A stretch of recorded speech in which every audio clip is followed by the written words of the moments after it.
everybody. Okay, we're going to have to do a little bit better than that. Good morning, everybody.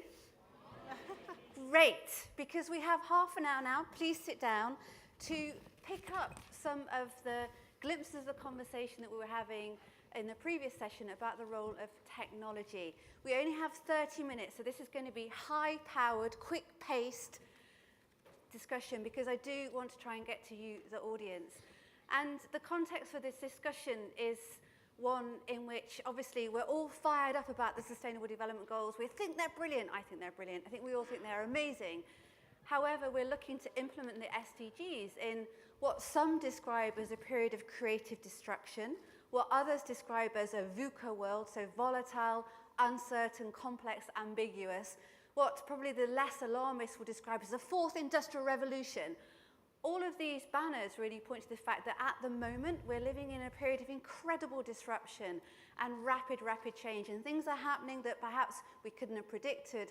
And on one hand, that could be slightly daunting, and we also need to meet the SDGs. However, there is the incredible opportunity that technology and innovation provides, and the purpose of the discussion today is to understand how might we unlock that technological innovation, how might we understand these new technologies and bring them to scale to help deliver the SDGs. So that's what we're going to be exploring this morning. I'm going to get the panelists to introduce themselves in a moment, because they'll do a far better job than me. But first of all, you've been sitting here for a while. My question to you is, and I would like to ask you to raise your hands if the answer is yes, are you feeling optimistic about the role of technology and innovation in terms of helping deliver the SDGs? Oh, you're just a bunch of optimists. That's brilliant. So what we want to do today is to fuel that optimism and to really ensure that when you leave to go for your coffee break, you have some top tips in terms of practical ways we can harness those innovations and deliver the SDGs at scale. And I'll come back to you at the end to see if you're feeling even more optimistic, hopefully not less. First, though, if I could just run down the panel and ask you to introduce yourselves and just say where you're from. Hello, it's my honor to be here. I'm Steve Lindley. I'm from Tencent. Some of you may know that Tencent is one of the largest internet companies in China, and we are actually the largest game company by revenue. Tencent is now committed in our flagship products like QQ and WeChat. Are like connecting people. We're the largest social network apps used in China. Great, so well qualified to talk about the role of technology. Hello everyone, my name is Chris Lindley. I'm the CEO and founder of Foundation Footprint. We're based out of Auckland, New Zealand, affectionately known as the Shaky Isles. We help organizations collect an incredibly diverse set of data to report their sustainability actions and targets. I've been an entrepreneur for over 20 years, and I see innovation actually at the shop floor level in corporates and also in communities. I'm very passionate about helping technologies, unknown technologies, get to the point of mass acceptance. Great, thank you very much. Good morning, I'm Najat Mokhtar. I'm from the International Atomic Energy Agency. So many of you are wondering what I'm doing here, because you know the agency through its role of watching dog against nuclear weapon. But you may also know that the agency is working on development, offering the technology in many areas, including water management, environmental monitoring, agriculture, and energy. So I'm the head of the Division of Technical Cooperation, Asia and Pacific. Great, thank you very much. And Malcolm did introduce me, but just to give you a little bit about who I work for, Forum for the Future, we are a sustainable non-profit. We're a non-campaigning NGO, so we swaddle the ground between civil society, business, and government. And we have long-term relationships with lots of businesses where we've been really trying to put sustainability into the heart of their operations. Some of our partners are in the audience today. What we also do a lot of is run a number of pre-competitive collaborations, picking up the discussion in the previous panel, and hold that space in a system that allows business, government, civil society to come together to solve complex challenges. And when it comes to sustainability, there are quite a few of them. So, my first question to you all, and I do want to go down the line, but in fact I'll start at the other end. So, in this world of massive innovation and technology, what particular technology or innovation excites you the most when it comes to the potential for delivering sustainable development, and why? Thank you. I think we need what we call a smart technology, smart and innovative technology for better processes. Technology that, human being needs to consume less and produce less waste.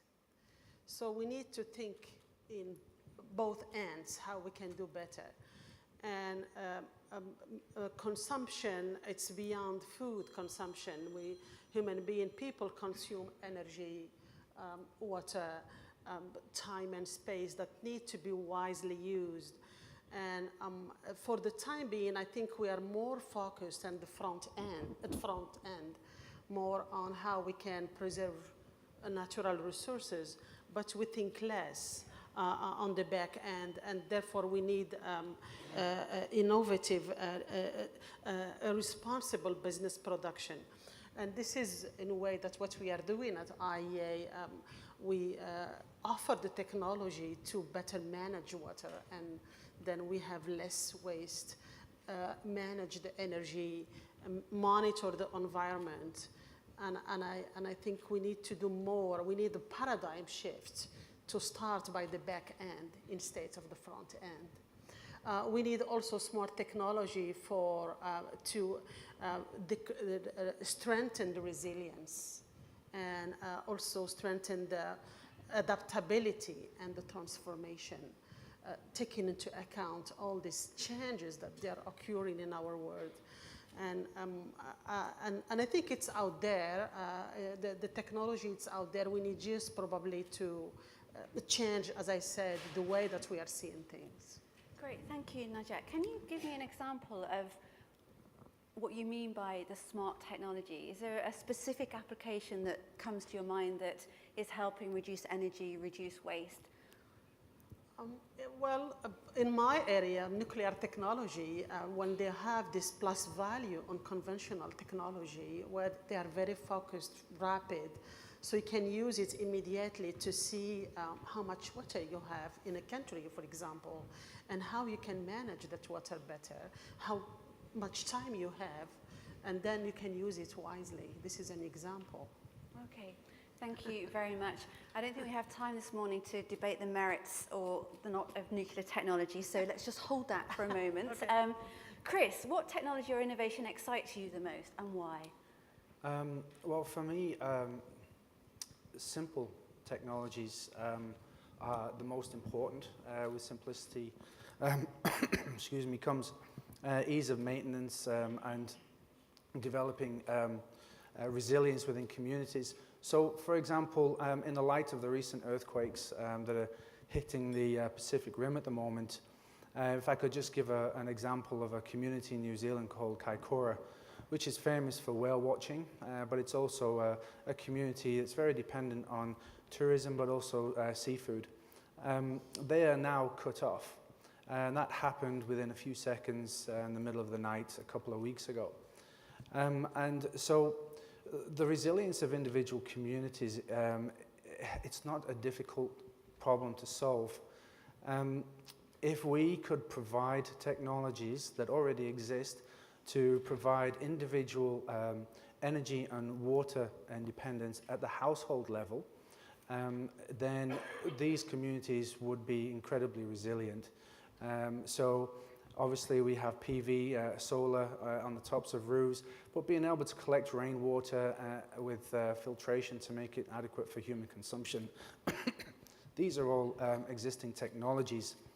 I mean, if you think of a power plant that's 50 miles away from the community that it serves, with an earthquake, a tsunami, or even a hurricane, there's just so many points of failure for such an infrastructure, not just at that 50-mile long connection point, considering the amount of electricity that's wasted in the transmission and distribution processes, but then also that energy connection at the individual households as well.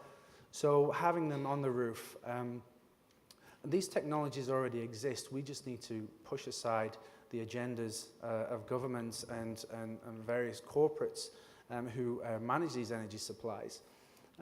But also we need to look at upcoming technologies. We have transparent energy cells now. They can fit on windows. They can even fit on your mobile screen. And it's not producing energy from direct sunlight. They're producing energy, the ambient energy within the atmosphere. They work at night.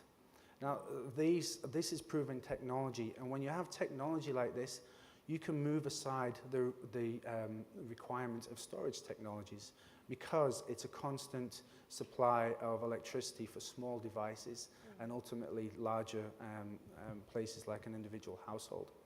It's those kinds of technologies that are simple, available. We just need to have a commitment from our institutions to start putting proper investment in there, protecting the entrepreneurs and the inventors to bring these things to mass production and communities in general.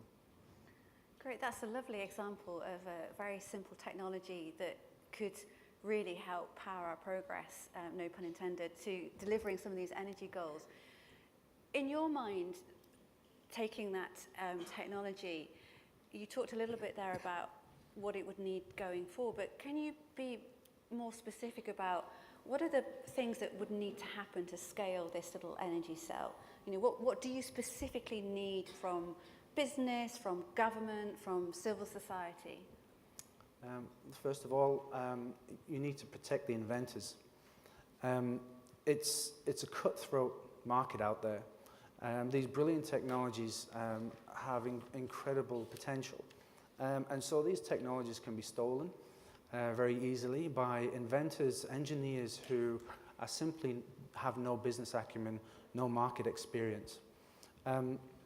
The technologies can often be buried by corporates whose agendas are threatened by these technologies that provide a potential step change to our existence. So it's protecting the inventor, it's providing things like business incubators that give these engineers and inventors a way to market, to commercialize them, and to protect them financially as well. I mean, we all know Nikola Tesla died a poor man after inventing incredible technologies that Edison stole and commercialized. So, you know, these stories are everywhere. So it's really protecting the inventors and providing an avenue to market for them. Great, thank you, Chris. So let's hear from Steve. What excites you and why? I actually write down quite a few big words for this question, like cloud computing, the converging of cloud computing, big data, artificial intelligence, and mobile internet. These are like mass human enablers that empower small organizations and individuals to achieve something that's impossible before. Then I found out that these big words actually doesn't connect together, and it's very ambiguous what they mean. So here are two examples I'm very familiar with. Actually, the first example is Tencent Charity Foundation. Actually, Tencent is the first internet companies that built up a charity foundation in China. These engineers from Tencent, they are thinking that if we just donate some money and fund a foundation, that isn't interesting at all. So they're trying to build up this online donation platform that's actually bring all these small charity foundations and individuals together. They sponsor their own charity projects and show them on that platform.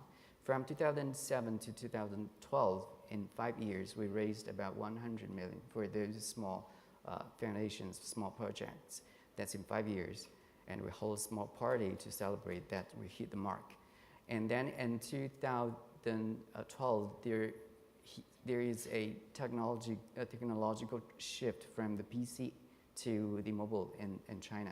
And then in 2014, we bring this online charity donation platform into your smartphone. And in 2014, in 1 year, we hit the 100 million mark. And last year, 2015, September the 9th, we held a 3-day-long carnival called it the Internet Charity Day. And in 3 days, we raised 100 million for all these small projects showed on this, our online platform. And this year, September 9th, we raised 305 million in 3 days for about 2,600 small projects. About 2.7 million small donations from individuals or small amount, and they donated to these 2,600 projects. This is, I think, an answer to the question raised just now from the floor about the NGOs. I think this is, you are not left behind in this technological world. Actually, these platforms gives you a huge space to show yourself and to use all these technological powers to raise money to achieve your mission. This is the first example. It's more like the collaboration between a private company and a civil society. And the second example would be more like a collaboration between the private company and the public service or the government.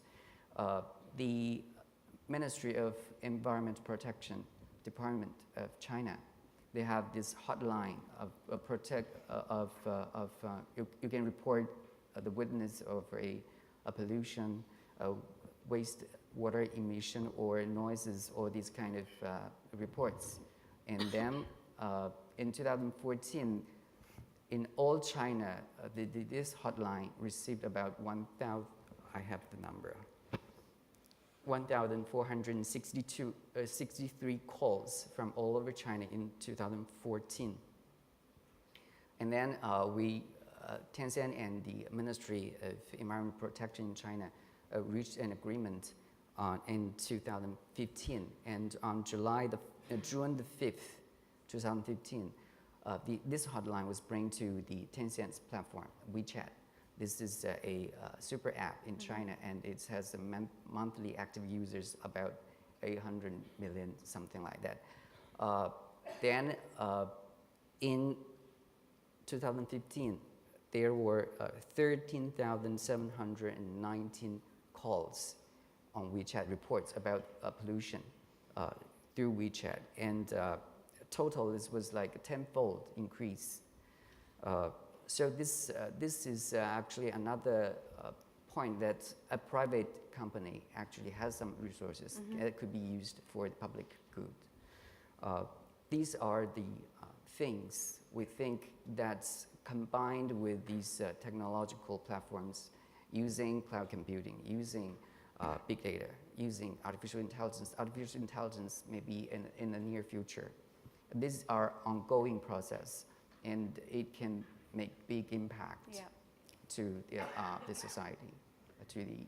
Great. Thank you for that, Steve. So you did really very elegantly bring these big words, cloud computing, big data, into a context that we can understand what that might mean for sustainable development. And I think the two things you were saying there is you can harness these platforms to connect funding opportunities with smaller organizations that have got great ideas for innovation. Right. And then you can also scale the means by which individuals are incentivized and actually able to act to report, in this case, pollution instances. Right. So an incredible scaler by harnessing this technology. Right. Great.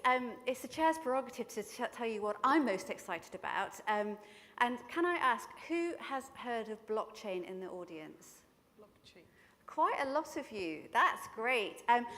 Really quickly, because I've been told we've not got very much time left, but blockchain, go and find out about blockchain, an amazing technology whereby it's a database you can use to really provide chain of custody of an origin of in the case of an organisation we work with in the UK, fish that is fished off the shore of Japan. But effectively, it's using technology to get an online database that gives you complete transparency of how and what and in what way something comes to market. It's actually the technology that allowed Bitcoin to scale. But what is really brilliant about it is once you enter some detail about a product, you can't change it, and it doesn't need an intermediary. So in terms of an enabler for transparency, there's nothing quite like it at the moment. So I'm pretty excited about blockchain and what it might mean for transparency. We have been told we haven't got very much time, which is such a shame. There's so much to discuss. Let me just move to one more question to you all, if I may. And in the audience today, we have a really lovely mix of business, government, civil society. And when you think about some of the technologies and innovations that you're familiar with, what is the one thing that you would like to see either business or government or civil society do differently to really harness the potential of the technologies out there? And Najat, if I may start with you too, please. Yeah, I think I want to mention this triple helix concept, you know, the academic, business and the government or the civil society. They have different objectives and they have different way to do things. You know, academic are, you know, it's knowledge and they need this, require open environment. Business is more oriented on efficiency and benefit, and government is more on development. So different objective, different way of doing things. So we need to, again here, they need to change and to come to a common ground to think differently and toward the same objective, the development. So maybe the government or the education system toward more on knowledge to innovation and to technology for development, to be used by the business and also the society to use that innovation for a better life. Okay, so you're talking there about just more effective education and coming together the difference. Operational education. Yeah. Okay, thank you very much. Chris? I would like to say break the rules. There are people here in the audience who have influence in government, corporates, NGOs, and you'll be sitting here feeling pretty pessimistic with a lack of change in our society. And I would say I appeal to you as individuals, forget the institutions that you represent, I appeal to you as individuals to stand up and use your influence to make a step change in our society. Break the rules, go above your pay grade to have those conversations with the people who can make these things happen, and basically just stop standing in line in a system that fundamentally is too slow to make any significant change in the short times that we have. Brilliant.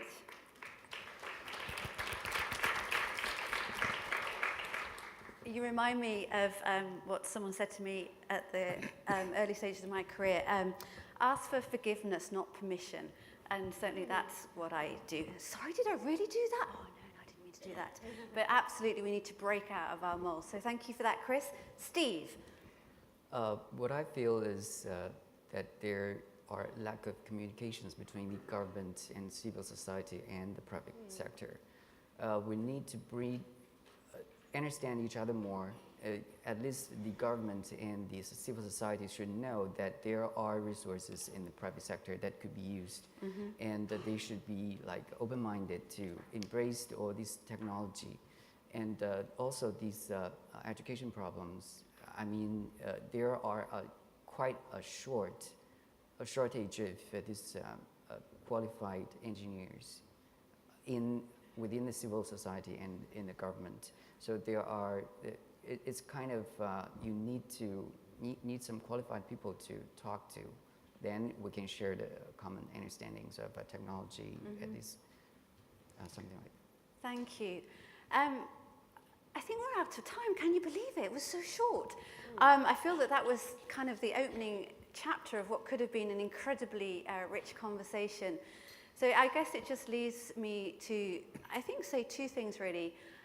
There definitely is technology out there, and some of that is older technology that we haven't yet scaled properly, newer technology, and that technology and the innovation that surrounds it definitely does offer us a pathway to deliver the Sustainable Development Goals. However, an innovation on its own won't deliver the ambition that we hope to see, and that actually a lot of our work at Forum suggests that actually an innovation in of its own right is only one of, can you believe it, 8 market levers you need to pull to scale innovations and bring them to their fruition. It is also about education, it's about behaviour, it's about market price points, and so we just need to be careful that we don't put all of our hope on technological innovations, because we also need to change the system around us and also break a few rules. And then the second thing I would say is that technological innovation, yes, is exciting. And to the point that was made in the previous session, I do get excited about things like blockchain and the Internet of Things. I think they offer us incredible opportunities. But possibly what excites me most of all is the potential of citizen innovation. We live in a world, as I said at the beginning, of incredible transition, but incredible dynamism. The old power structures that we've grown up with are shifting around us. And what we're seeing are individuals empowered by digital data, empowered by new knowledge, actually actively creating the world that they want. So I would say watch out for more on citizen innovation, where people are becoming activists, they're going online, they're saying what they think. And then this world around us where it is really disruptive, how might we harness the activity and the activism of a citizen and stop thinking about them as consumers and really unleash the inner citizen within us and harness that wave of citizen innovation to deliver the SDGs. Thank you all very much. Let's say thanks to the panel.